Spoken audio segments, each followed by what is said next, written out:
10 wrestlers that were wrongfully fired by WWE. Before we begin this video, I would like to ask you to like the video if you enjoy it and subscribe to support our channel. We truly appreciate it. Also, don't forget to hit the bell icon to get notified when we upload new videos to our channel. Thank you and enjoy the video. Getting fired is never pleasant, but when it's done for the wrong reasons, it's even worse. WWE fires and hires new talent all the time in an effort to make better and stay at the top. In this video, we take a look at 10 wrestlers that were wrongfully fired by WWE for different reasons that you're about to find out. Let's begin.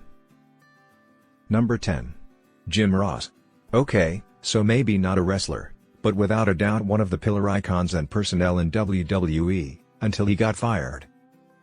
One of the greatest broadcasters in the industry, Ross's last full-time run with WWE was at a press conference, where Ric Flair got so drunk that he lost control entirely.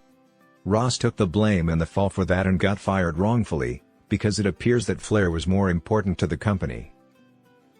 Ross did appear again on WWE here and there, but never on the same level and status as the good old days. These days, Jim Ross works for AEW. Hope no one gets way too drunk there on his shift. Number 9. Mr. Kennedy. Mr. Kennedy was thought to be the next big superstar of WWE and was on the right path, winning the Money in the Bank and heading towards main event. However, due to backstage politics, things did not go as planned for him. It seems that Randy Orton was not happy with Kennedy inside the ring with him, and as he always does, he went to cry and complain about it to the big boss. This caused WWE to release Kennedy, a great prospect, just because Orton was not pleased with him. Today, Kennedy occasionally competes in independent wrestling leagues and even coaches new talent. Number 8. Dawn Marie. If you were looking for a controversial release, you got it.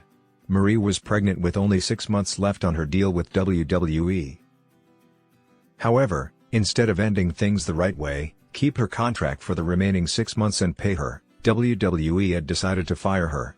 There's nothing much to say here rather than it was a disgusting and disrespectful move by the company, and from that moment on, Marie wanted nothing to do with wrestling and today she works as a nurse. Number 7. Arnold Anderson. Arnold Anderson is another figure that was part of WWE for many years, but he too was wrongfully fired by the company. What caused this release was an incident involving Alicia Fox. Fox worked a match during a live event, but it turned out that she was drunk. Anderson, very similar to Jim Ross, decided to take the blame for Fox and WWE decided to release him. An astonishing similarity to Ross's case. Today, Anderson is employed with AEW and focuses on backstage work and roster coaching. Number 6. Paul London. Paul London was always a colorful character, and his complaints were heard everywhere since they were extremely vocal.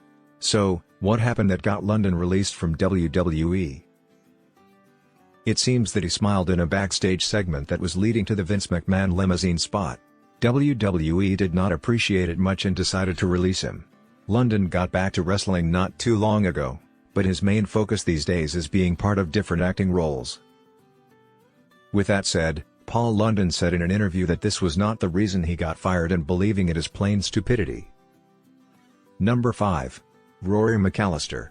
Rory McAllister was part of a tag team along with Robbie McAllister, as they were the Highlanders and cousins in this storyline. So far, so good. One night, Robbie McAllister decided that he wants to go and watch a TNA show. The only problem was, that he got caught on camera during the show. WWE did not like it of course, but instead of simply suspending or firing him, WWE had decided to fire both wrestlers, even though Rory did nothing wrong. Rory is no longer part of the wrestling industry as these days he works for a major courier company. Number 4. Bryan Danielson. While being part of WWE, Bryan Danielson was known as Daniel Bryan. He was a huge superstar, great wrestler and the fans simply loved him. There was no reason to think that things were heading wrong, up until they did, and in a weird way. Bryan did everything right and as told and planned, which meant cause as much chaos as possible during the debut of Nexus. You would think that the boss would be happy, right? Think again. During this mayhem, Bryan shocked Justin Roberts using his tie. The problem? It was against PG rules and the company's sponsors got angry, looking for answers from WWE. WWE answered by firing Bryan. Simple. Bryan was later back to WWE after that incident, but these days, he is part of the AEW organization. You think they'll let him use a tie there? Number 3. Maria Kanellis. During the time when COVID-19 was spreading everywhere, WWE had decided to lose a lot of its talent. Fans were not happy about it, as the company still made money and could have skipped these releases. Maria claimed that WWE had pressured her to resign earlier that year because she and her husband had a young family now. The thing was, that Maria just gave birth to their second child a few months before, but then WWE had decided to fire her, which felt and is wrong. Thankfully, Maria was able to recuperate and along with her husband and Matt Taven, signed with AEW. Number 2. Jeff Hardy.